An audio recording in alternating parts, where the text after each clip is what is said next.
Alex, we were talking with Ira about supply and the onslaught of supply, at least for U.S. Treasuries. What does the supply picture look like for munis in the short term versus the long term? Yeah, absolutely. Critically important question, Scarlett, because when we look at supply dynamics thus far, it really is kind of a key factor that we look to as portfolio managers in terms of when we think munis might outperform or underperform treasuries. What we saw over the course of the last several years is municipal supply has been quite light. What we're hoping for in 2024 is that municipalities will step in and issue more debt. We anticipate that you start to see a move towards 400 to 450 billion over the course of this year. Now, what we're looking for typically is when that supply comes to market. This week has been one of those weeks where supply starts to increase materially. Those are the moments where we look to some of the seasonality of the municipal market, and those are opportunities for us as investors to say, are we cheapening a bit versus the broader market? Municipalities have been quite prudent up to this point and aren't issuing as much as we've seen in the past, and we think it's at the point in time where they need to step back in, and we'll see that. So I'm wondering how you factor in headlines that do come out on municipalities. For instance, California Governor Gavin Newsom is proposing spending cuts next fiscal year to reduce the deficit to just under $38 billion. The previous projection was $68 billion, so that's quite a big change. What does that mean? How do you factor that in? How do you think about what that means for supply when it comes to California debt? Absolutely. It's not just supply, but it's also looking at the technical factors. So whether spreads widen on some of these headlines, yes, budgetary shortfalls should be expected as we move forward. This has been a period in the last several years where when we take a step back and we look at credit fundamentals in the municipal market, we look at a couple of key things. Number one, upgrade to downgrade ratios more broadly. What we've seen over the last several years is that upgrades have far surpassed downgrades across the municipal market.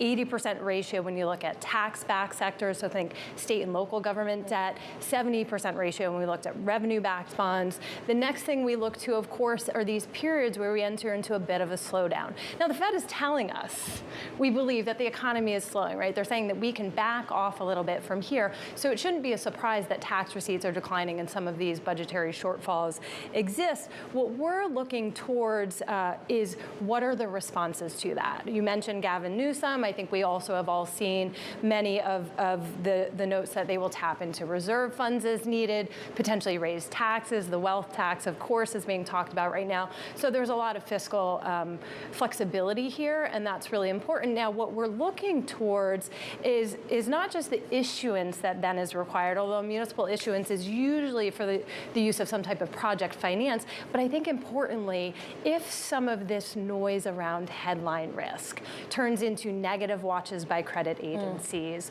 or just discomfort from the general public and spreads widen in storied credits, we actually view that as an opportunity to potentially add. Well, let's talk about that, because we were supposed to get that spread widening last year in 2023, and we didn't really get it. I mean, I know they widened a bit, but that was like minuscule here. What's the widening that you look to where it starts to become attractive? Well, make no mistake, 2023 was a year of a lot of volatility within the municipal market. That volatility was really driven by two key factors. Factor number one, the tremendous amount of volatility that we saw in U.S. rates.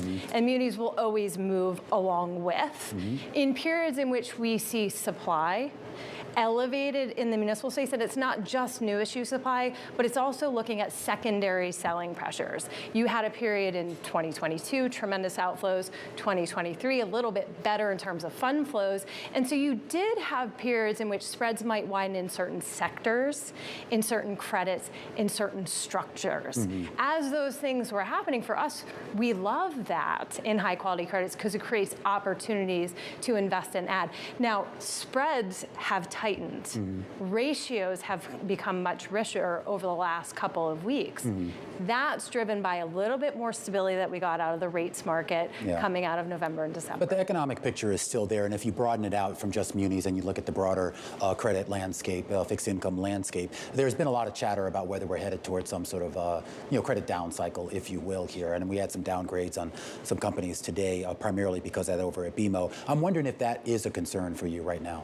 It's always credit trajectory matters. So where we are at in the macroeconomic cycle is going to impact companies. It's going to impact municipalities. That other key factor for the municipal market is looking not just at downgrades, but defaults.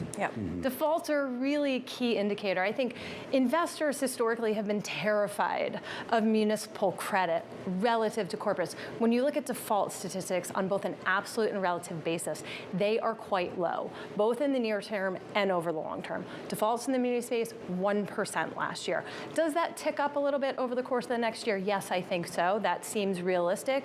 When you look over a longer term time horizon, 30 plus years, in the investment grade universe, that default rate has been about 0.4%.